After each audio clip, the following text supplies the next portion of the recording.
মাথার উপর দিয়ে এক ঝাঁক পাখি উড়ে যেতেই গাছের পাতাগুলো নড়ে চড়ে ওঠে। রিদওয়ান চমকে সেদিকে তাকালো। আকাশের অর্ধবৃত্ত চাঁদটি দেখা যাচ্ছে।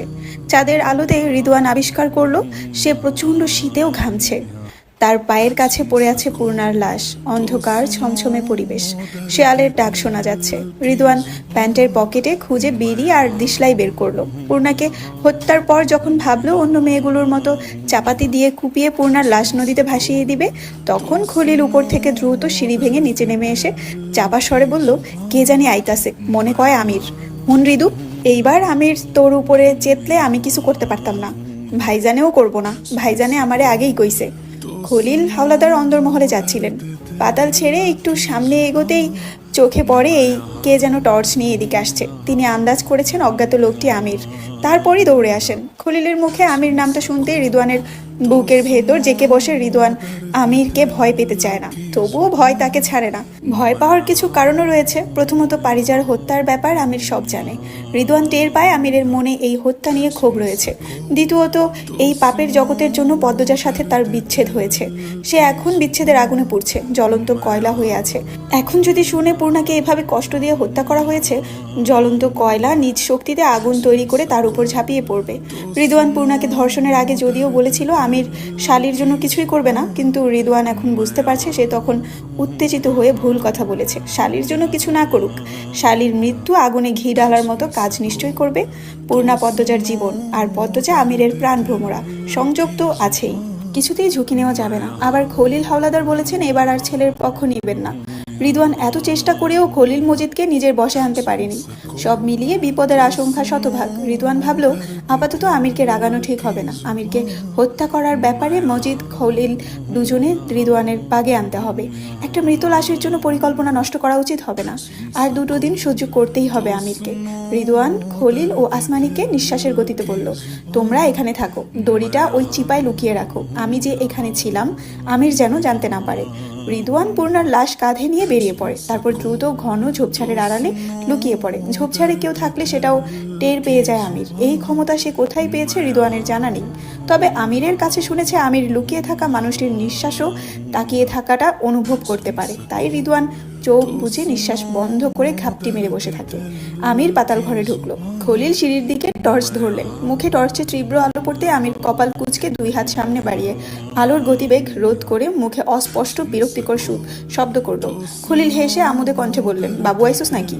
আমির চোখ ছোট ছোট করে ধমকের স্বরে বলল, আরে এভাবে মুখের উপর টর্চ ধরে রাখছেন কেন? খলিল টর্চের আলো দ্রুত অন্যদিকে সরিয়ে নিলেন।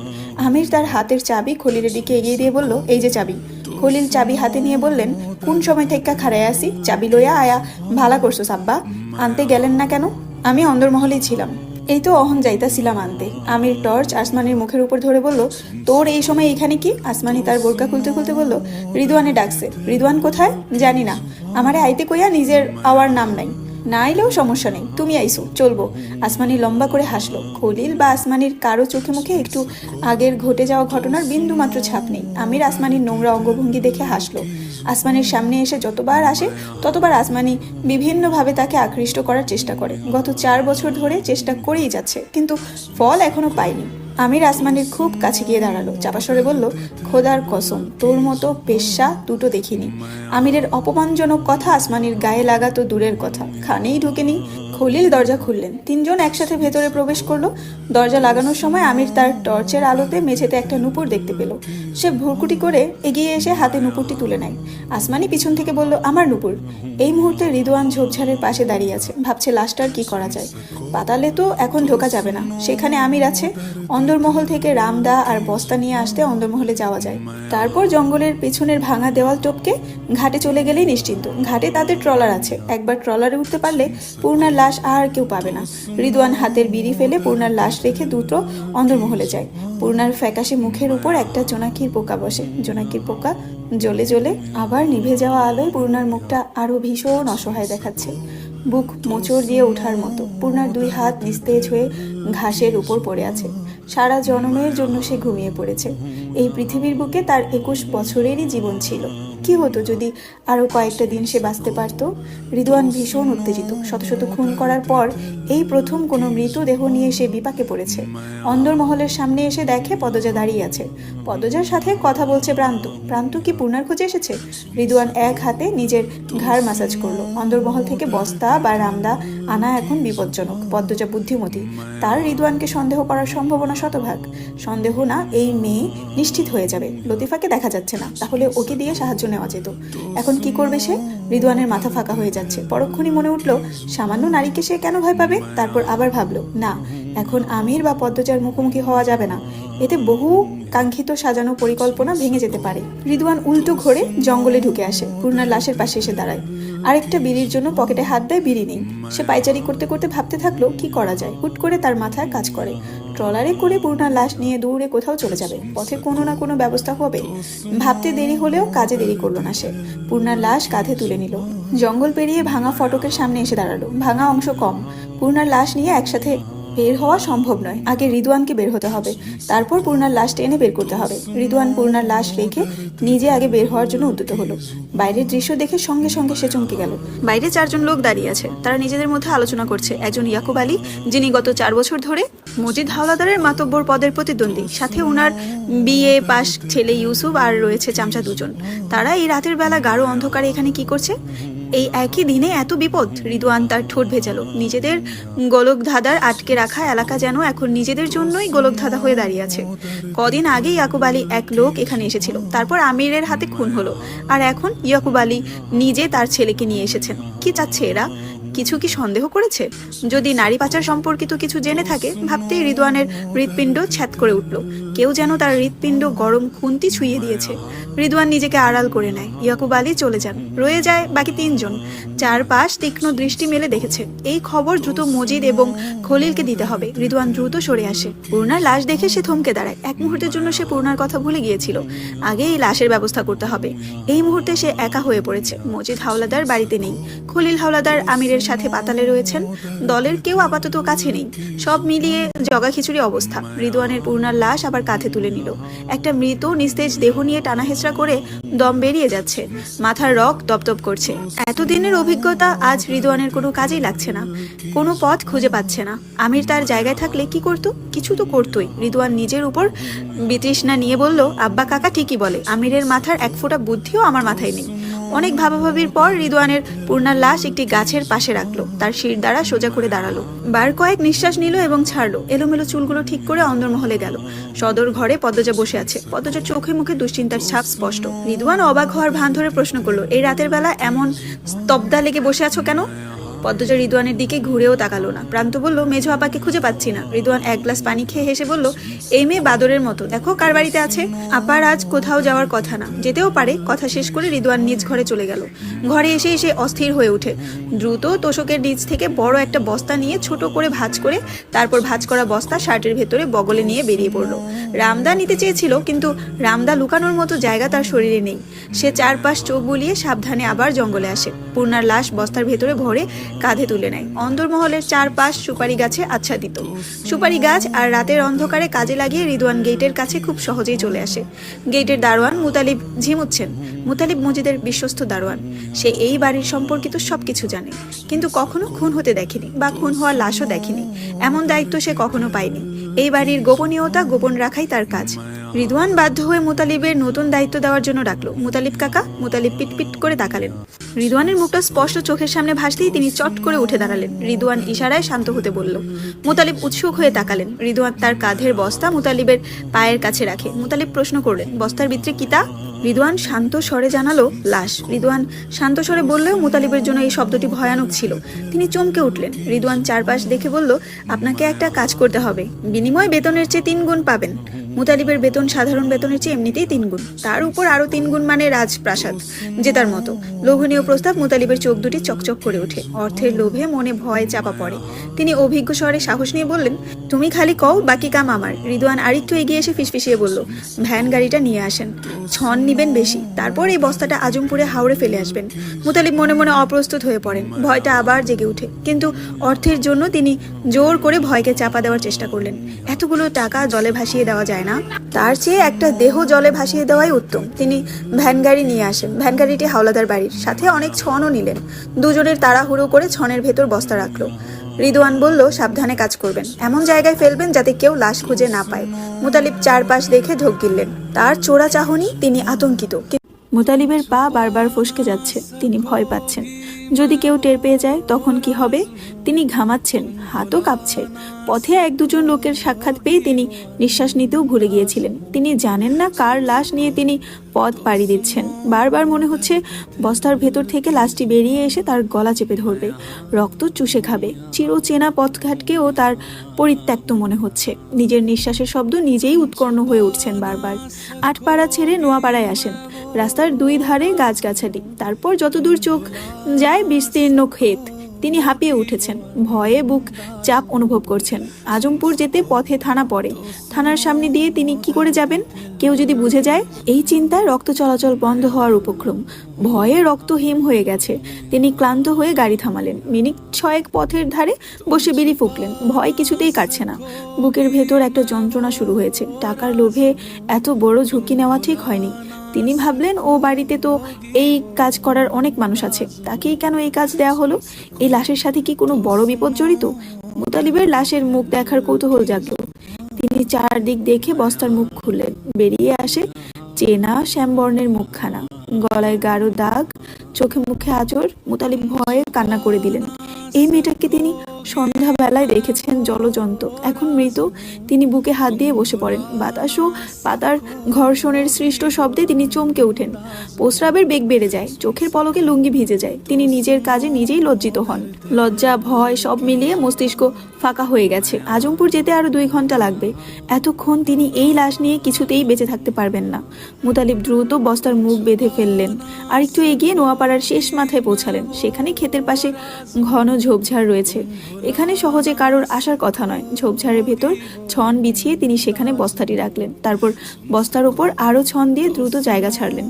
সকাল 9টা বাজে। পূর্ণার হদিস মিলেনি। পূর্ণা লাপাত্তা, এই খবর পুরো গ্রামে ছড়িয়ে পড়েছে। প্রেমা ঘরে বসে কান্নাকাটি করছে। মৃদুলও আসেনি। বাসন্তী ও প্রান্ত এদিক ওদিক ছুটে বেড়াচ্ছে। তাদের সাথে আরো কয়েকজন রয়েছে। সবাই মিলে পূর্ণাকে খুঁজছে। পদ্মজার নানা বাড়ির মানুষজন বলতে পদ্মজার নানু আর প্রতিবন্ধী হিমেল বেঁচে আছে। তারা দুজনই অনেকদিন ধরে পদ্মজার খালার বাড়ি ঢাকাতে আছে। গ্রামের কাছের আত্মীয় বলতে আর কেউ নেই। হাওলাদার বাড়িতে তো পূর্ণা নেই।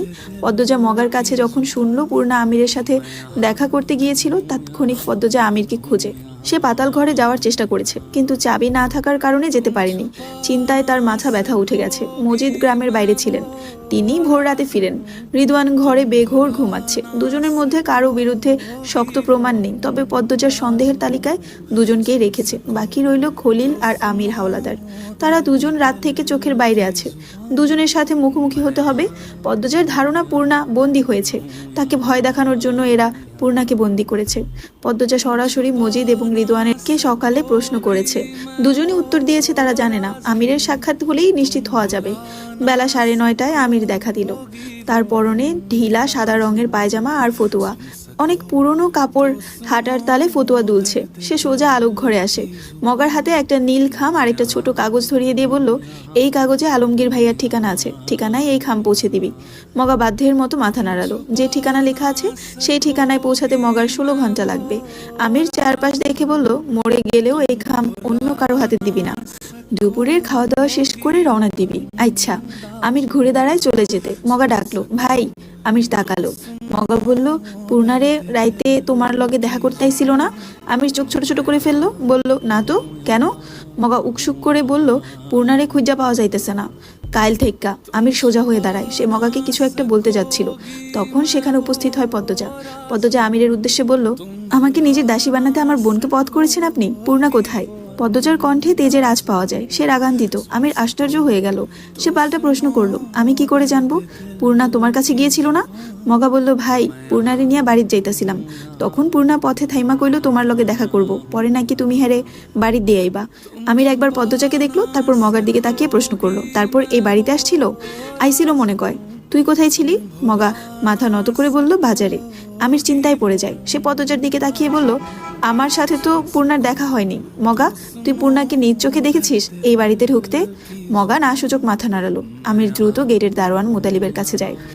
মুতালিব পদ্মজাকে দেখে ভয় পেয়ে যায়, কাচুমুচু হয়ে দাঁড়ায়। আমির মুতালিবকে প্রশ্ন করলো, পূর্ণা গতকাল বেরিয়ে যাওয়ার পর আবার এই বাড়িতে আসছিল? মুতালিব কোনো রকম দ্বিধা ছাড়া মিথ্যা বললেন, না, আহে নাই তো।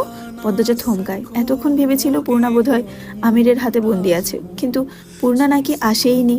আমির বাইরে বেরিয়ে যায়। পদ্মজা মিনিটের পর মিনিট সেখানে দাঁড়িয়ে থাকে। পূর্ণা পরিয়ে দেওয়া কালো শাড়িটা এখনো তার গায়ে জড়িয়ে আছে। লতিফা ও রিনু পদ্মজার পিছনে এসে দাঁড়ায়। তখন গেটের ভেতরে এসে প্রবেশ করে বিপদগ্রস্ত প্রান্ত। সে সঙ্গে নিয়ে এসেছে পদ্মজার জন্য মৃত্যুর সংবাদ। হেমলতার হাতে বানানো শীতল পাটির উপর শুয়ে আছে পূর্ণা, পা থেকে গলা অবধি চাদর দিয়ে ঢাকে রাখা। পদ্মজা মোড়ল বাড়িতে পা রাখতেই সবাই তার দিকে তাকালো। মানুষের ভিড় জমেছে। নোয়াপাড়ার গরিব ঘরের এক মেয়ে প্রতিদিন ভোর রান্নার জন্য শুকনো পাতা কুড়ায়, বস্তা ভোরে শুকনো পাতা নিয়ে বাড়ি ফেরে। সঙ্গে থাকে তার ছোট ভাই। দুজন মিলে নিত্যদিনের মতো আজও পাতা কুড়াতে বের হয়েছিল। ঝোপঝাড় ছনের স্তূপ দেখে তারা পুরো অবাক হয়। রান্নার কাজে ছন খুব ভালো কাজ করে। তারা ছন সংগ্রহ করতে গিয়ে একটা ভারী বস্তা আবিষ্কার করে। বস্তার মুখ খুলে দুজনই ভয় পেয়ে যায়, দৌড়ে পালিয়ে যায়। এই ঘটনা গ্রামে ছড়িয়ে দেয়। গ্রামের কয়েকজন পূর্ণাকে চিহ্নিত করে, তারপর নিয়ে আসে আটপাড়ায়। পূর্ণার লাশ মোড়ল বাড়িতে নিয়ে আসতে আসতে পুরো গ্রাম পূর্ণার মৃত্যুর খবর জেনে যায়। মোড়ল বাড়িতে কত রকম মানুষ উপস্থিত হয়েছে, তাও পদ্মজার কাছে চারপাশ জনমানববিহীন লাগছে। তার চোখ শুকনো। প্রেমা বুক ফাটিয়ে কাঁদছে বাসন্তী ও প্রান্ত। তারা পারলে জোর করে পূর্ণাকে জাগিয়ে তোলে। পদ্মজা ধীরে পায়ে পূর্ণার মাথার কাছে এসে বসলো। পূর্ণা আঁচড় কাটা মুখটা জুড়ে গুচ্ছ গুচ্ছ মায়া। পদ্মজা এক হাতে ছুঁয়ে দেয় পূর্ণার মুখ, তারপর মৃদু স্বরে ডাকলো, পূর্ণা, পূর্ণা রে। পূর্ণা সাড়া দেয় না। এখন মৃত একটি লাশ মাত্র, যে কিছুক্ষণের মধ্যে মাটির নিচে চিরজীবনের জন্য চলে যাবে। পদ্মজা চোখ ঘুরিয়ে চারপাশ দেখলো। তাকে কেমন যেন দেখাচ্ছে। পদ্মজা চারদিকে তাকিয়েও কোনো মানুষ দেখতে পেল না, অথচ তার চারপাশে মানুষজনের মেলা বসেছে। পদ্মজা পূর্ণার এক হাত মুঠোয় নিয়ে চুমু দিল। পূর্ণার আঙুলে চুল পেঁচালো। পদ্মজা সময় নিয়ে চুল থেকে পূর্ণার আঙুলগুলো মুক্ত করলো। অনেক লম্বা একটা চুল, মেয়ে মানুষের চুল। পূর্ণার মৃত্যুর পূর্বে কোনো মেয়ের চুল টেনে ধরেছিল তা স্পষ্ট। পদ্মজা পূর্ণার কপালে চুমু দিল, তারপর আবার আদুরে স্বরে ডাকলো, পূর্ণা, বোন আমার, তোর আপা ডাকছে, তোর পদ্মজা আপা। পূর্ণা, আর সাড়া দিবি না? কোনো দিন দিবে না। তার দুরন্তপনা জীবনের জন্য থেমে গেছে। পদ্মজা বিশ্বাস করতে পারছে না। সে অস্থির হয়ে ওঠে, একটু দূরে সরে বসে। তার নিঃশ্বাস এলোমেলো এবং ভারী। বুকের ভেতর তোলপাড় বয়ে যাচ্ছে। তার মস্তিষ্কের স্নায়ু নিয়ন্ত্রণ হারাচ্ছে। সে হামাগুড়ি দিয়ে আরেকটু দূরে সরে যায়, মাথায় হাত দিয়ে বসে, তারপর আরেকটু দূরে সরে যায়। এভাবে যেতে যেতে অনেক দূরে চলে যায়। মানুষ তাকে হা করে দেখছে। কিছুক্ষণ দূরে বসে থেকে চট করে উঠে দাঁড়ায়, দ্রুত পায়ে পূর্ণার কাছে আসে। পূর্ণার মাথায় হাত বুলিয়ে দিয়ে চারপাশ দেখলো। কি অদ্ভুত! সে এখনো কাউকে দেখতে পাচ্ছে না, শুধু বাসন্তী, প্রেমা ও প্রান্তকে দেখছে, আর দেখছে ঘুমন্ত পূর্ণাকে। পদ্মজা পূর্ণার কানের কাছে মুখ নিয়ে ফিসফিসিয়ে বলল, আমার সুন্দর চাঁদ, আজ তোর বিয়ে। মৃদুল ভাই কোথায়? সে কি আসেনি? পদ্মজা চারপাশে চোখ বুলিয়ে মৃদুলকে খুঁজলো। যখন সে মৃদুলকে খুঁজতে লাগলো, তখন তার চোখ পড়লো অনেক দূরে মানুষ এসেছে। এত মানুষ কখন এলো? মৃদুল কোথায়? পদ্মজা মৃদুলকে খুঁজতে উঠে দাঁড়ায়। মানুষের ভিড়ে ঢুকে সে মৃদুলকে খুঁজতে থাকে। আমির দূরে দাঁড়িয়ে আছে, তার বুক ছিঁড়ে ছিন্ন ভিন্ন হয়ে যাচ্ছে। সে এলোমেলো হয়ে যাওয়ার পদ্মজাকে দেখছে। পদ্মজার বুকের ভেতর যে সহ্য ক্ষমতা পুষে রেখেছিল, আজ সেটা ধ্বংস হয়ে গেছে। এই মুহূর্তে পদ্মজা নিজের মধ্যে নেই, একটুও কাঁদছে না। আমিরের ইচ্ছে হচ্ছে পদ্মজাকে বুকের সাথে জড়িয়ে রাখতে, যেন সে হাউমাউ করে কাঁদতে পারে, কিন্তু সেই ইচ্ছে প্রকাশের দুঃসাহস আমিরের নেই। সে এগিয়ে এসে পূর্ণার মুখের দিকে তাকালো। পূর্ণা খুন হয়েছে শুনে আমির, রিদওয়ান, খলিল আর মজিদকে সন্দেহ করেছিল, কিন্তু আমিরের জানা মতে এরা এত বড় ভুল করবে না। তারা কখনো ঝোপঝাড়ে লাশ ফেলবে না, তারা নদীতে ভাসিয়ে দেয় যাতে প্রমাণ মুছে যায়। কিন্তু পূর্ণার শরীরে এখন অগণিত প্রমাণ পাওয়া যাবে। একজন কুখ্যাত অপরাধী হিসাবে আমির নিশ্চিত এমন বোকামি একমাত্র প্রথম খুন করা কেউই করবে, অথবা যাকে দায়িত্ব দেওয়া হয়েছে লাশ গুম করার, সে বোকা। অনন্তপুরে তারা ছাড়া আর কে হতে পারে? বাসন্তীর হাতের নাড়াচাড়ায় পূর্ণার পায়ের চাদর সরে যায়। তার এক পায়ের নুপুর দেখে আমিরের গায়ের পশম দাঁড়িয়ে পড়ে। সঙ্গে সঙ্গে সে রাগে হাত মুষ্টিবদ্ধ করে ফেলল। তার চোখের রং পাল্টে যায়, চোয়াল শক্ত হয়ে আসে। এবার সে চিহ্নিত এই কাজ কারা করেছে। আমির দ্রুত পায়ে সবার অগোচরে মোড়ল বাড়ি ছাড়লো। তার গন্তব্য আজিদের বাড়ি। মৃদুল সে আজ বেজায় খুশি। ট্রলার নিয়ে এসেছে বউ নিতে, তার সাথে এসেছে মা বাবা সহ আত্মীয় স্বজন। গতকাল তার আসার কথা ছিল কিন্তু আসতে পারেনি। জুলেখা প্রথম রাজি হননি। যখন দেখলেন মৃদুল সত্যি তাদের ছেড়ে চলে যাচ্ছে, তখন তিনি হার মানলেন, বললেন তিনি এই বিয়েতে রাজি। তিনি ছেলের বিয়েতে থাকতে চান আর কাছের কয়েকজনকে নিয়ে তারপর বউ আনতে যেতে চান। করলো অনেক লম্বা একটা চুল, মেয়ে মানুষের চুল।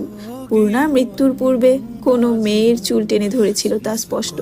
পদ্মজা পূর্ণার কপালে চুমু দিল, তারপর আবার আদুরে স্বরে ডাকলো, পূর্ণা বোন আমার, তোর আপা ডাকছে, তোর পদ্মজা আপা। পূর্ণা আর সাড়া দিবি না? কোনো দিন দিবে না। তার দুরন্তপনা জীবনের জন্য থেমে গেছে। পদ্মজা বিশ্বাস করতে পারছে না। সে অস্থির হয়ে ওঠে, একটু দূরে সরে বসে। তার নিঃশ্বাস এলোমেলো এবং ভারী, বুকের ভেতর তোলপাড় বয়ে যাচ্ছে। তার মস্তিষ্কের স্নায়ু নিয়ন্ত্রণ হারাচ্ছে। সে হামাগুড়ি দিয়ে আরেকটু দূরে সরে যায়, মাথায় হাত দিয়ে বসে, তারপর আরেকটু দূরে সরে যায়। এভাবে যেতে যেতে অনেক দূরে চলে যায়। মানুষ তাকে হা করে দেখছে। কিছুক্ষণ দূরে বসে থেকে চট করে উঠে দাঁড়ায়, দ্রুত পায়ে পূর্ণার কাছে আসে। পূর্ণার মাথায় হাত বুলিয়ে দিয়ে চারপাশ দেখলো। কি অদ্ভুত, সে এখনো কাউকে দেখতে পাচ্ছে না, শুধু বাসন্তী, প্রেমা ও প্রান্তকে দেখছে, আর দেখছে ঘুমন্ত পূর্ণাকে। পদ্মজা পূর্ণার কানের কাছে মুখ নিয়ে ফিসফিসিয়ে বলল, আমার সুন্দর চাঁদ, আজ তোর বিয়ে। মৃদুল, মৃদুল ভাই কোথায়? সে কি আসেনি? পদ্মজা চারপাশে চোখ বুলিয়ে মৃদুলকে খুঁজলো। যখন সে মৃদুলকে খুঁজতে লাগলো, তখন তার চোখ পড়লো অনেক দূরে মানুষ এসেছে। এত মানুষ কখন এলো? মৃদুল কোথায়? পদ্মজা মৃদুলকে খুঁজতে উঠে দাঁড়ায়। মানুষের ভিড়ে ঢুকে সে মৃদুলকে খুঁজতে থাকে। আমির দূরে দাঁড়িয়ে আছে, তার বুক ছিঁড়ে ছিন্ন ভিন্ন হয়ে যাচ্ছে। সে এলোমেলো হয়ে যাওয়ার পদ্মজাকে দেখছে। পদ্মজার বুকের ভেতর যে সহ্য ক্ষমতা পুষে রেখেছিল, আজ সেটা ধ্বংস হয়ে গেছে। এই মুহূর্তে পদ্মজা নিজের মধ্যে নেই, একটুও কাঁদছে না। আমিরের ইচ্ছে হচ্ছে পদ্মজাকে বুকের সাথে জড়িয়ে রাখতে, যেন সে হাউমাউ করে কাঁদতে পারে, কিন্তু সেই ইচ্ছে প্রকাশের দুঃসাহস আমিরের নেই। সে এগিয়ে এসে পূর্ণার মুখের দিকে তাকালো। পূর্ণা খুন হয়েছে শুনে আমির, রিদওয়ান, খলিল আর মজিদকে সন্দেহ করেছিল, কিন্তু আমিরের জানা মতে এরা এত বড় ভুল করবে না। তারা কখনো ঝোপঝাড়ে লাশ ফেলবে না, তারা নদীতে ভাসিয়ে দেয় যাতে প্রমাণ মুছে যায়। কিন্তু পূর্ণার শরীরে এখন অগণিত প্রমাণ পাওয়া যাবে। একজন কুখ্যাত অপরাধী হিসাবে আমির নিশ্চিত এমন বোকামি একমাত্র প্রথম খুন করা কেউই করবে, অথবা যাকে দায়িত্ব দেওয়া হয়েছে লাশ গুম করার, সে বোকা। অলন্দপুরে তারা ছাড়া আর কে হতে পারে? বাসন্তীর হাতের নাড়াচাড়ায় পূর্ণার পায়ের চাদর সরে যায়। তার এক পায়ের নুপুর দেখে আমিরের গায়ের পশম দাঁড়িয়ে পড়ে। সঙ্গে সঙ্গে সে রাগে হাত মুষ্টিবদ্ধ করে ফেলল। তার চোখের রং পাল্টে যায়, চোয়াল শক্ত হয়ে আসে।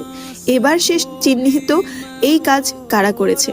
আমির দ্রুত পায়ে সবার অগোচরে মোড়ল বাড়ি ছাড়লো।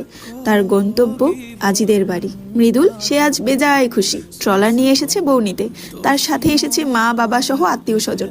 গতকাল তার আসার কথা ছিল কিন্তু আসতে পারেনি। জুলেখা প্রথম রাজি হননি। যখন দেখলেন মৃদুল সত্যি তাদের ছেড়ে চলে যাচ্ছে, তখন তিনি হার মানলেন, বললেন তিনি এই বিয়েতে রাজি। তিনি ছেলের বিয়েতে থাকতে চান আর কাছের কয়েকজনকে নিয়ে তারপর বউ আনতে যেতে চান। আত্মীয়দের নিয়ে তৈরি হতে হতে তার রাত হয়ে যায়। তারপর নিজেদের ট্রলার নিয়ে বেরিয়ে পড়ে বিয়ের উদ্দেশ্যে। জুলেখা এখনো গাল ফুলিয়ে বসে আছেন। তিনি মন থেকে এই বিয়েতে রাজি নন। মৃদুলের তাতে যায় আসে না। তার মা বাবা বিয়েতে থাকছে, এটাই অনেক। আটপাড়ার খালে এসে ট্রলার থামে। খাল থেকে পূর্ণাদের বাড়ি যেতে মিনিট 5 লাগে। উত্তেজনায় মৃদুলের বুক কাঁপছে। তার ঠোঁট হাসি লেগেই আছে, যে কোনো কথায় সে হাসছে। ট্রলার থেকে নামার সময় একটা কালো ব্যাগ হাতে তুলে নেয়। মৃদুলকে ব্যাগ নিতে দেখে তার এক ভাই বলল, আরে বেটা, ব্যাগ আমার কাছে দে, তুই জামাই মানুষ। মৃদুল দিতে রাজি হলো না। এই ব্যাগে থাকা প্রতিটি জিনিস লাল। সে নিজে পূর্ণার জন্য পছন্দ করে কিনেছে। ব্যাগের সবকিছু দিয়ে আজ পূর্ণা সাজবে। সে নিজের হাতে এই ব্যাগ পূর্ণার হাতে দিতে চায়। মৃদুল নাছোড়বান্দা। তার ভাই তার সাথে তর্ক করে পারল না। মৃদুল খুশির জোয়ারে ভাসছে। সে সবার আগে হেঁটে যায়। মিনিট 2 হাঁটার পর মোড়ল বাড়ির সামনে এসে ভিড় দেখতে পেল। মৃদুল অবাক হলো। গ্রামবাসীকে দাওয়াত দেওয়া হলো নাকি? নিজে নিজে উত্তর খুঁজে নিল, দাওয়াতই তো হবে। পূর্ণা কত পাগলা। মৃদুল হাসলো। কিন্তু সেই হাসি মিলিয়ে গেল বাড়ির কাছাকাছি এসে। বাড়ি থেকে কান্নার স্বর ভেসে আসছে। জুলেখা বললেন, বাড়ির ভিতরে কান্দাকাটি হইতেছে না? মৃদুল চুপসে গেল, মনে মনে প্রশ্ন করলো, পদ্মজা ভাবির সাথে আবার কিছু হলো নাকি? সে দৌড়ে বাড়ির ভেতরে ঢুকে মানুষজনকে ঠেলে ঠুলে পূর্ণার লাশের সামনে এসে দাঁড়ায়। পূর্ণার লাশ দেখি চোখ বন্ধ করে ফেললো। খুশিতে মাথা নষ্ট হয়ে গেল নাকি? চোখ কি সব দেখছে? মৃদুল আবার চোখ খুললো, পূর্ণাকে পা থেকে মাথা অবধি দেখলো। পূর্ণার পায়ে এখনো আলতা লেগে আছে, কাদা মাখা লাল টুকটুকে দুটো পা। এই পায়ে হেঁটে দৌড়ে কাছে আসার কথা ছিল না, অথচ কেমন নিস্তেজ হয়ে শুয়ে আছে পূর্ণা। মৃদুল তার হাতের ব্যাগটা বুকের সাথে জড়িয়ে ধরে পূর্ণার মাথার কাছে চলে যায়। পূর্ণার মাথাটা নিজের করে নিয়ে ছলছল চোখে সবার দিকে তাকায়। বাসন্তী মৃদুলকে দেখে আরো জোরে কাঁদতে থাকলেন। ঘটনাটা বুঝতে মৃদুলের অনেক সময় লাগে। সে পূর্ণার গালে আলতো করে থাপ্পড় দিয়ে পূর্ণাকে ডাকলো। ভালোবাসার মানুষের সাথে সংসার করার আশায়, পবিত্র মিলনের আকাঙ্ক্ষায় সে ছুটে এসেছে, কিন্তু সে মানুষটি নাকি মৃত। মৃদুল অবাক চোখে তার মা বাবার দিকে তাকায়। কেমন স্বপ্ন লাগছে সব।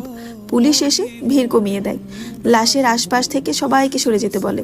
মৃদুল বোকা বোকা চোখে পুলিশদের দিকে তাকায়। একজন পুলিশ তার বাহু ধরে সরে যেতে বলে।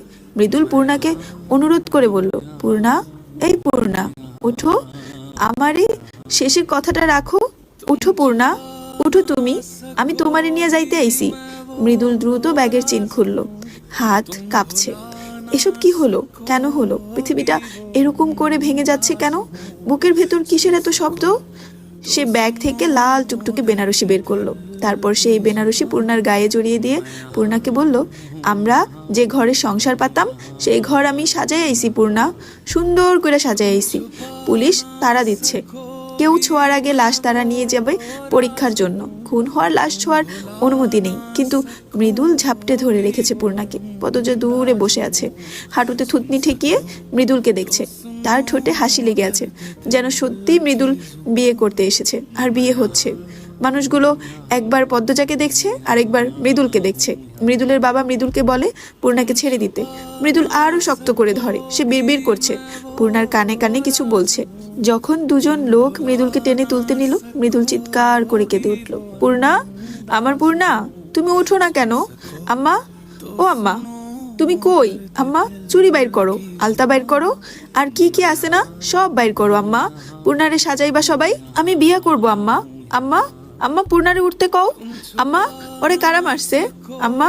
মৃদুলের পাগলামি দেখে ভরকে যান জুলেখা। এত বড় ছেলে কেমন হাউমাউ করে কাঁদছে। তিনি দৌড়ে মৃদুলের পাশে আসেন। মৃদুল জুলেখার দিকে তাকিয়ে বলল, আম্মা, মরা মানুষরে বিয়া করণ যায় না? আমারে বিয়া দাও আম্মা, তারপর এক লগে কবর দাও। আমি ওরে সারা কেমনে থাকবো আম্মা? মৃদুল পূর্ণাকে বেনারসি দিয়ে পেঁচিয়ে ফেলে। তাকে মানুষজন খামচে ধরেও আটকাতে পারছে না। সে পূর্ণাকে শাড়ি দিয়েও পেঁচিয়ে শক্ত করে বুকের সাথে জড়িয়ে রাখে। তার দুই হাত টেনে ছোটাতে চেষ্টা করে সবাই, কিন্তু পারছে না। মৃদুল কিছুতেই পূর্ণাকে ছাড়বে না। আকাশের মালিক যেন নিজ দায়িত্বে মৃদুলের উপর শক্তির ভান্ডারের সব শক্তি ঢেলে দিয়েছেন। এভাবে চলতে থাকলে লাশ পচে যাবে, তদন্তও ঠিকঠাক হবে না। একজন পুলিশ হাতের লাঠি দিয়ে মৃদুলের পিঠে আঘাত করলো। মৃদুল তাও তার কাজে অটল থাকে। সে হাউমাউ করে কাঁদছে, পূর্ণাকে চিৎকার করে ডাকছে, বুক ফেটে যাচ্ছে তার। সে পূর্ণার মাথায় চুমু দিয়ে পূর্ণাকে বলল, কবুল, কবুল, কবুল। আমি কবুল কইছি পূর্ণা, তুমি কও। সবাই শুনছে আমি কইছি, সবাই শুনছেন না? এখন তুমি কও। পূর্ণা, আমারে এত বড় শাস্তি দিও না পূর্ণা, আমারে সাথে নিয়ে যাও। মৃদুল মানুষজনের মুখের দিকে তাকিয়ে বলল, আমারেও সবাই কবর দেন, পূর্ণার লগে কবর দেন, দিবেন না আপনারা? আমি কবুল কইছি না, অর্ধেক বিয়া তো হয়েই গেছে, হইছে না? মৃদুল কাঁদতে কাঁদতে হাসলো। জুলেখা কান্না শুরু করলেন। মৃদুলের এমন পাগলামি তিনি সহ্য করতে পারছেন না। ছেলেটা পাগল হয়ে গেল নাকি? তার কলিজার টুকরো এমন করে কাঁদছে কেন? কিসের অভাব তার? নিজের জীবনের বিনিময় হলেও তিনি মৃদুলকে সুখী দেখতে চান। তিনি মনে মনে চাইছেন অলৌকিক কিছু হোক, মেয়েটা জেগে উঠুক, মৃদুল হাসুক। মৃদুলের পিঠ ছিঁড়ে যাচ্ছে আঘাতে আঘাতে। তারা সবাই উন্মাদ এক প্রেমিককে আঘাত করছে, যেন পূর্ণাকে ছেড়ে দেয়। কিন্তু মৃদুল তো ছাড়বে না, সে কিছুতেই ছাড়বে না। মৃদুল পূর্ণার কানের কাছে মুখ নিয়ে ফিসফিসিয়ে বলল, এই কালী, কালী কইছি তো, গোসা করো, গোসা করো আমার সাথে, গালি দাও আমারে। ও পূর্ণা, ও ভ্রমর, চাইয়া দেখো একবার, আসমানের পরি তুমি, সবচেয়ে সুন্দর মুখ তোমার, হাসো পূর্ণা, হাসো। বেশ অনেকক্ষণ ধস্তাধস্তির পর মৃদুলের থেকে পূর্ণাকে সরানো যায়। মৃদুল বন্দি পাখির মতো ছটফট করছে। সে পায়ে মাটি খুঁড়ছে, সবাইকে অনুরোধ করছে তাকে ছেড়ে দিতে। চিৎকার করার কারণে মৃদুলের গলার রগ ফুলে লাল হয়ে গেছে। মানুষের টানা হেঁচড়ায় তার পরনের পাঞ্জাবি ছিঁড়ে গেছে। নিজের অজান্তে এক শ্যামকন্যার প্রেমে উন্মাদ হয়ে ত্যাগ করে সে সর্বসুখ, ত্যাগ করে সকল প্রকার চাওয়া পাওয়া করলো। অনেক লম্বা একটা চুল, মেয়ে মানুষের চুল। পূর্ণার মৃত্যুর পূর্বে কোনো মেয়ের চুল টেনে ধরেছিল তা স্পষ্ট। পদ্মজা পূর্ণার কপালে চুমু দিল, তারপর আবার আদুরে সরে ডাকলো, পূর্ণা বোন আমার, তোর আপা ডাকছে, তোর পদ্মজা আপা। পূর্ণা, আর সাড়া দিবি না? কোনো দিন দিবে না। তার দুরন্তপনা জীবনের জন্য থেমে গেছে। পদ্মজা বিশ্বাস করতে পারছে না। সে অস্থির হয়ে ওঠে, একটু দূরে সরে বসে। তার নিঃশ্বাস এলোমেলো এবং ভারী, বুকের ভেতর তোলপাড় বয়ে যাচ্ছে। তার মস্তিষ্কের স্নায়ু নিয়ন্ত্রণ হারাচ্ছে। সে হামাগুড়ি দিয়ে আরেকটু দূরে সরে যায়, মাথায় হাত দিয়ে বসে, তারপর আরেকটু দূরে সরে যায়। এভাবে যেতে যেতে অনেক দূরে চলে যায়। মানুষ তাকে হা করে দেখছে। কিছুক্ষণ দূরে বসে থেকে চট করে উঠে দাঁড়ায়, দ্রুত পায়ে পূর্ণার কাছে আসে। পূর্ণার মাথায় হাত বুলিয়ে দিয়ে চারপাশ দেখলো। কি অদ্ভুত, সে এখনো কাউকে দেখতে পাচ্ছে না, শুধু বাসন্তী, প্রেমা ও প্রান্তকে দেখছে, আর দেখছে ঘুমন্ত পূর্ণাকে। পদ্মজা পূর্ণার কানের কাছে মুখ নিয়ে ফিসফিসিয়ে বলল, আমার সুন্দর চাঁদ, আজ তোর বিয়ে। মৃদুল, মৃদুল ভাই কোথায়? সে কি আসেনি? পদ্মজা চারপাশে চোখ বুলিয়ে মৃদুলকে খুঁজলো। যখন সে মৃদুলকে খুঁজতে লাগলো তখন তার চোখ পড়লো অনেক দূরে মানুষ এসেছে। এত মানুষ কখন এলো? মৃদুল কোথায়? পদ্মজা মৃদুলকে খুঁজতে উঠে দাঁড়ায়। মানুষের ভিড়ে ঢুকে সে মৃদুলকে খুঁজতে থাকে। আমির দূরে দাঁড়িয়ে আছে, তার বুক ছিঁড়ে ছিন্ন ভিন্ন হয়ে যাচ্ছে। সে এলোমেলো হয়ে যাওয়ার পদ্মজাকে দেখছে। পদ্মজার বুকের ভেতর যে সহ্য ক্ষমতা পুষে রেখেছিল, আজ সেটা ধ্বংস হয়ে গেছে। এই মুহূর্তে পদ্মজা নিজের মধ্যে নেই, একটুও কাঁদছে না। আমিরের ইচ্ছে হচ্ছে পদ্মজাকে বুকের সাথে জড়িয়ে রাখতে, যেন সে হাউমাউ করে কাঁদতে পারে, কিন্তু সেই ইচ্ছে প্রকাশের দুঃসাহস আমিরের নেই। সে এগিয়ে এসে পূর্ণার মুখের দিকে তাকালো। পূর্ণা খুন হয়েছে শুনে আমির, রিদওয়ান, খলিল আর মজিদকে সন্দেহ করেছিল, কিন্তু আমিরের জানা মতে এরা এত বড় ভুল করবে না। তারা কখনো ঝোপঝাড়ে লাশ ফেলবে না, তারা নদীতে ভাসিয়ে দেয় যাতে প্রমাণ মুছে যায়। কিন্তু পূর্ণার শরীরে এখন অগণিত প্রমাণ পাওয়া যাবে। একজন কুখ্যাত অপরাধী হিসাবে আমির নিশ্চিত এমন বোকামি একমাত্র প্রথম খুন করা কেউই করবে, অথবা যাকে দায়িত্ব দেওয়া হয়েছে লাশ গুম করার, সে বোকা। অলন্দপুরে তারা ছাড়া আর কে হতে পারে? বাসন্তীর হাতের নাড়াচাড়ায় পূর্ণার পায়ের চাদর সরে যায়। তার এক পায়ের নুপুর দেখে আমিরের গায়ের পশম দাঁড়িয়ে পড়ে। সঙ্গে সঙ্গে সে রাগে হাত মুষ্টিবদ্ধ করে ফেলল। তার চোখের রং পাল্টে যায়, চোয়াল শক্ত হয়ে আসে। এবার সে চিহ্নিত এই কাজ কারা করেছে। আমির দ্রুত পায়ে সবার অগোচরে মোড়ল বাড়ি ছাড়লো। তার গন্তব্য আজিদের বাড়ি। মৃদুল, সে আজ বেজায় খুশি। ট্রলার নিয়ে এসেছে বউ নিতে, তার সাথে এসেছে মা বাবা সহ আত্মীয় স্বজন। গতকাল তার আসার কথা ছিল, কিন্তু আসতে পারেনি। জুলেখা প্রথম রাজি হননি। যখন দেখলেন মৃদুল সত্যি তাদের ছেড়ে চলে যাচ্ছে, তখন তিনি হার মানলেন, বললেন তিনি এই বিয়েতে রাজি। তিনি ছেলের বিয়েতে থাকতে চান, আর কাছের কয়েকজনকে নিয়ে তারপর বউ আনতে যেতে চান। আত্মীয়দের নিয়ে তৈরি হতে হতে তার রাত হয়ে যায়। তারপর নিজেদের ট্রলার নিয়ে বেরিয়ে পড়ে বিয়ের উদ্দেশ্যে। জুলেখা এখনো গাল ফুলিয়ে বসে আছেন। তিনি মন থেকে এই বিয়েতে রাজি নন। মৃদুলের তাতে যায় আসে না। তার মা বাবা বিয়েতে থাকছে, এটাই অনেক। আটপাড়ার খালে এসে ট্রলার থামে। খাল থেকে পূর্ণাদের বাড়ি যেতে মিনিট 5 লাগে। উত্তেজনায় মৃদুলের বুক কাঁপছে। তার ঠোঁট হাসি লেগেই আছে, যে কোনো কথায় সে হাসছে। ট্রলার থেকে নামার সময় একটা কালো ব্যাগ হাতে তুলে নেয়। মৃদুলকে ব্যাগ নিতে দেখে তার এক ভাই বলল, আরে বেটা, ব্যাগ আমার কাছে দে, তুই জামাই মানুষ। মৃদুল দিতে রাজি হলো না। এই ব্যাগে থাকা প্রতিটি জিনিস লাল। সে নিজে পূর্ণার জন্য পছন্দ করে কিনেছে। ব্যাগের সবকিছু দিয়ে আজ পূর্ণা সাজবে। সে নিজের হাতে এই ব্যাগ পূর্ণার হাতে দিতে চায়। মৃদুল নাছোড়বান্দা। তার ভাই তার সাথে তর্ক করে পারল না। মৃদুল খুশির জোয়ারে ভাসছে। সে সবার আগে হেঁটে যায়। মিনিট 2 হাঁটার পর মোড়ল বাড়ির সামনে এসে ভিড় দেখতে পেল। মৃদুল অবাক হলো। গ্রামবাসীকে দাওয়াত দেওয়া হলো নাকি? নিজে নিজে উত্তর খুঁজে নিল, দাওয়াতই তো হবে। পূর্ণা কত পাগলা। মৃদুল হাসলো, কিন্তু সেই হাসি মিলিয়ে গেল বাড়ির কাছাকাছি এসে। বাড়ি থেকে কান্নার স্বর ভেসে আসছে। জুলেখা বললেন, বাড়ির ভিতরে কান্দাকাটি হইতেছে না? মৃদুল চুপসে গেল। মনে মনে প্রশ্ন করলো, পদ্মজা ভাবির সাথে আবার কিছু হলো নাকি? সে দৌড়ে বাড়ির ভেতরে ঢুকে মানুষজনকে ঠেলে ঠুলে পূর্ণার লাশের সামনে এসে দাঁড়ায়। পূর্ণার লাশ দেখি চোখ বন্ধ করে ফেললো। খুশিতে মাথা নষ্ট হয়ে গেল নাকি? চোখ কি সব দেখছে? মৃদুল আবার চোখ খুলল। পূর্ণাকে পা থেকে মাথা অবধি দেখলো। পূর্ণার পায়ে এখনো আলতা লেগে আছে। কাদা মাখা লাল টুকটুকে দুটো পা।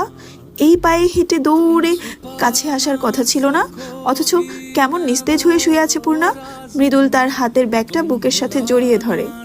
পূর্ণার মাথার কাছে চলে যায়।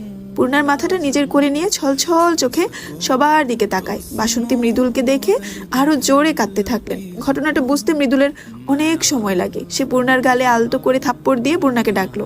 ভালোবাসার মানুষের সাথে সংসার করার আশায়, পবিত্র মিলনের আকাঙ্ক্ষায় সে ছুটে এসেছে, কিন্তু সে মানুষটি নাকি মৃত। মৃদুল অবাক চোখে তার মা বাবার দিকে তাকায়। কেমন স্বপ্ন লাগছে সব। পুলিশ এসে ভিড় কমিয়ে দেয়। লাশের আশপাশ থেকে সবাইকে সরে যেতে বলে। মৃদুল বোকা বোকা চোখে পুলিশদের দিকে তাকায়। একজন পুলিশ তার বাহু ধরে সরে যেতে বলে। মৃদুল পূর্ণাকে অনুরোধ করে বলল, পূর্ণা, এই পূর্ণা, ওঠো, আমারই শেষের কথাটা রাখো, উঠো পূর্ণা, উঠো তুমি, আমি তোমারে নিয়ে যাইতে আইছি। মৃদুল দ্রুত ব্যাগের চেন খুলল। হাত কাঁপছে। এসব কি হলো? কেন হলো? পৃথিবীটা এরকম করে ভেঙে যাচ্ছে কেন? বুকের ভেতর কিসের এত শব্দ? সে ব্যাগ থেকে লাল টুকটুকে বেনারসি বের করলো। তারপর সেই বেনারসি পূর্ণার গায়ে জড়িয়ে দিয়ে পূর্ণাকে বলল, আমরা যে ঘরে সংসার পাতাম সেই ঘর আমি সাজাই আইছি পূর্ণা, সুন্দর করে সাজাই আইছি। পুলিশ তাড়া দিচ্ছে। কেউ ছোঁয়ার আগে লাশ তারা নিয়ে যাবে পরীক্ষার জন্য। খুন হওয়ার লাশ ছোঁয়ার অনুমতি নেই। কিন্তু মৃদুল ঝাপটে ধরে রেখেছে পূর্ণাকে। পদজ দূরে বসে আছে, হাঁটুতে থুতনি ঠেকিয়ে মৃদুলকে দেখছে। তার ঠোঁটে হাসি লেগে আছে, যেন সত্যি মৃদুল বিয়ে করতে এসেছে, আর বিয়ে হচ্ছে। মানুষগুলো একবার পদ্মজাকে দেখছে, আরেকবার মৃদুলকে দেখছে। মৃদুলের বাবা মৃদুলকে বলে পূর্ণাকে ছেড়ে দিতে। মৃদুল আরো শক্ত করে ধরে। সে বিড়বিড় করছে, পূর্ণার কানে কানে কিছু বলছে। যখন দুজন লোক মৃদুলকে টেনে তুলতে নিল, মৃদুল চিৎকার করে কেঁদে উঠল, পূর্ণা, আমার পূর্ণা, তুমি উঠো না কেন? আম্মা, ও আম্মা, তুমি কই? আম্মা, চুড়ি বাইর করো, আলতা বাইর করো, আর কি কি আছে না সব বাইর করো আম্মা। পূর্ণারে সাজাইবা সবাই, আমি বিয়া করব আম্মা। আম্মা, আম্মা, পূর্ণারে উঠতে কও। আম্মা, ওরে কারা মারছে? আম্মা। মৃদুলের পাগলামি দেখে ভরকে যান জুলেখা। এত বড় ছেলে কেমন হাউমাউ করে কাঁদছে। তিনি দৌড়ে মৃদুলের পাশে আসেন। মৃদুল জুলেখার দিকে তাকিয়ে বলল, আম্মা, মরা মানুষের বিয়া করণ যায় না? আমারে বিয়া দাও আম্মা, তারপর এক লগে কবর দাও। আমি ওরে সারা কেমনে থাকবো আম্মা? মৃদুল পূর্ণাকে বেনারসি দিয়ে পেঁচিয়ে ফেলে। তাকে মানুষজন খামচে ধরেও আটকাতে পারছে না। সে পূর্ণাকে শাড়ি দিয়েও পেঁচিয়ে শক্ত করে বুকের সাথে জড়িয়ে রাখে। তার দুই হাত টেনে ছোটাতে চেষ্টা করে সবাই, কিন্তু পারছে না। মৃদুল কিছুতেই পূর্ণাকে ছাড়বে না। আকাশের মালিক যেন নিজ দায়িত্বে মৃদুলের উপর শক্তির ভান্ডারের সব শক্তি ঢেলে দিয়েছেন। এভাবে চলতে থাকলে লাশ পচে যাবে, তদন্তও ঠিকঠাক হবে না। একজন পুলিশ হাতের লাঠি দিয়ে মৃদুলের পিঠে আঘাত করলো। মৃদুল তাও তার কাজে অটল থাকে। সে হাউমাউ করে কাঁদছে, পূর্ণাকে চিৎকার করে ডাকছে, বুক ফেটে যাচ্ছে তার। সে পূর্ণার মাথায় চুমু দিয়ে পূর্ণাকে বলল, কবুল, কবুল, কবুল। আমি কবুল কইছি পূর্ণা, তুমি কও। সবাই শুনছে আমি কইছি, সবাই শুনছেন না? এখন তুমি কও। পূর্ণা, আমারে এত বড় শাস্তি দিও না পূর্ণা, আমারে সাথে নিয়ে যাও। মৃদুল মানুষজনের মুখের দিকে তাকিয়ে বলল, আমারেও সবাই কবর দেন, পূর্ণার লগে কবর দেন, দিবেন না আপনারা? আমি কবুল কইছি না, অর্ধেক বিয়া তো হয়েই গেছে, হইছে না? মৃদুল কাঁদতে কাঁদতে হাসলো। জুলেখা কান্না শুরু করলেন। মৃদুলের এমন পাগলামি তিনি সহ্য করতে পারছেন না। ছেলেটা পাগল হয়ে গেল নাকি? তার কলিজার টুকরো এমন করে কাঁদছে কেন? কিসের অভাব তার? নিজের জীবনের বিনিময় হলেও তিনি মৃদুলকে সুখী দেখতে চান। তিনি মনে মনে চাইছেন অলৌকিক কিছু হোক, মেয়েটা জেগে উঠুক, মৃদুল হাসুক। মৃদুলের পিঠ ছিঁড়ে যাচ্ছে আঘাতে আঘাতে। তারা সবাই উন্মাদ এক প্রেমিককে আঘাত করছে, যেন পূর্ণাকে ছেড়ে দেয়। কিন্তু মৃদুল তো ছাড়বে না, সে কিছুতেই ছাড়বে না। মৃদুল পূর্ণার কানের কাছে মুখ নিয়ে ফিসফিসিয়ে বলল, এই কালী, কালী কইছি তো, গোসা করো, গোসা করো আমার সাথে, গালি দাও আমারে। ও পূর্ণা, ও ভ্রমর, চাইয়া দেখো একবার, আসমানের পরি তুমি, সবচেয়ে সুন্দর মুখ তোমার, হাসো পূর্ণা, হাসো। বেশ অনেকক্ষণ ধস্তাধস্তির পর মৃদুলের থেকে পূর্ণাকে সরানো যায়। মৃদুল বন্দি পাখির মতো ছটফট করছে। সে পায়ে মাটি খুঁড়ছে, সবাইকে অনুরোধ করছে তাকে ছেড়ে দিতে। চিৎকার করার কারণে মৃদুলের গলার রগ ফুলে লাল হয়ে গেছে। মানুষের টানা হেঁচড়ায় তার পরনের পাঞ্জাবি ছিঁড়ে গেছে। নিজের অজান্তে এক শ্যামকন্যার প্রেমে উন্মাদ হয়ে ত্যাগ করে সে সর্বসুখ, ত্যাগ করে সকল প্রকার চাওয়া পাওয়া, স্বপ্ন, আশা।